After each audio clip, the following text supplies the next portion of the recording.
যখন আমরা সিজদায় যাই অনেক সময় এত জোরে সিজদায় যায় যে দুই পা আর মাটির সঙ্গে থাকে না, অর্থাৎ পায়ের আঙ্গুলিগুলি মাটি থেকে পৃথক হয়ে যায়। এতে করে নামাজের কোনো ক্ষতি হবে কি না? দেখেন, দুই পায়ের আঙ্গুলগুলি মাটিতে ঠেকিয়ে রাখা, স্পর্শ করা, এটা হচ্ছে সুন্নাহ। রাসূল সাল্লাল্লাহু আলাইহি ওয়াসাল্লাম ঠেকিয়ে রাখতে বলেছেন, এটা ফরজ না। তবে এখানে একটি কথা রয়েছে, সিজদার পুরো সময় দুই পায়ের কোনো অংশ কিছু সময়ের জন্যও যদি জমিনে লেগে না থাকে তাহলে সিজদাই কিন্তু হবে না। কিন্তু যদি সিজদার সময় কোনো এক পা অল্প সময়ের জন্য মাটিতে লাগানো থাকে তাহলে সিজদা সহি হয়ে যাবে এবং নামাজও হয়ে যাবে। তবে সিজদা অবস্থায় উভয় পা জমিনে লাগিয়ে রাখা এটা হচ্ছে সুন্নাতে মুআক্কাদা। তাই খেয়াল রাখতে হবে যেন সিজদার সময় উভয় পা জমিনে লেগে থাকে এবং আঙ্গুলগুলো কেবলামুখী থাকে। আপনি যখন সেজদা দিবেন, আপনি এভাবে কেন সেজদা দিবেন? কিছু মানুষ আরে বাবারে বাবা যখন সেজদা দেয় যেন 4G গতিতে 5G গতিতে সেজদা দেয়, এত জোরে জোরে সেজদা দিচ্ছে, আল্লাহু আকবার, যাওয়ার পরে পুরো শরীরটা কাঁপিয়ে ফেলছে, পাগুলো উপরে উঠিয়ে ফেলছে। খবরদার, এটা করবেন না। আবার কিছু কিছু সময় দেখা যায় পেছনের কাতারের মানুষ যখন সেজদা দিচ্ছে তখন সামনের কাতারের যিনি সিজদা দিয়েছেন তার পায়ের সঙ্গে মাথাটা লেগে যাচ্ছে। এটা কিন্তু ঠিক না। কেন? আপনি যখন নামাজে দাঁড়াচ্ছেন তখন আপনার ডিস্টেন্সটা আপনি মার্ক করেন যে তার পায়ের সঙ্গে আমার মাথাটা লাগবে কিনা।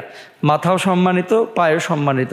যদি মাথার মধ্যে আপনার পাটা লাগে অথবা আপনার পায়ে ওনার মাথা লাগে একজন সিজদাকারীর, এই সিজদায় যিনি যাচ্ছেন উনি তো কপাল ঠেকাচ্ছেন আল্লাহ সুবহানাহু ওয়া তাআলার কাছে, আল্লাহ সুবহানাহু ওয়া তাআলার কুদরতি কদম মোবারকে। তো আপনার পায়ে যদি তার মাথাটা লাগে তাহলে এটা অশুদ্ধ একটা বিষয় হবে। অনিচ্ছাকৃত লাগলে কোনো সমস্যা নেই, কিন্তু ইচ্ছাকৃতভাবে পায়ে যদি বারবার মাথা লাগে আর কেউ কোনো আপনার সিদ্ধান্ত গ্রহণ না করে এবং পা থেকে মাথাটা যদি না সরায় তার সিজদাটা কিন্তু অশুদ্ধ হবে। এজন্যই তো তাজিমি সেজদা আমাদের অনেক ভাইরা করে থাকেন। দেখা যাচ্ছে পীর সাহেব হুজুর দাঁড়িয়ে আছে অথবা বড় হুজুর দাঁড়িয়ে আছে, ময় মুরব্বী দাঁড়িয়ে আছে, অমনি গিয়ে ওনার দুই পায়ের ওখানে মাথা ঝুঁকিয়ে কপালটাকে এই বৃদ্ধাঙ্গুলের সামনে লাগিয়ে দেয়। সম্পূর্ণরূপে শিরিক। এই ধরনের সিজদাগুলো করা যাবে না।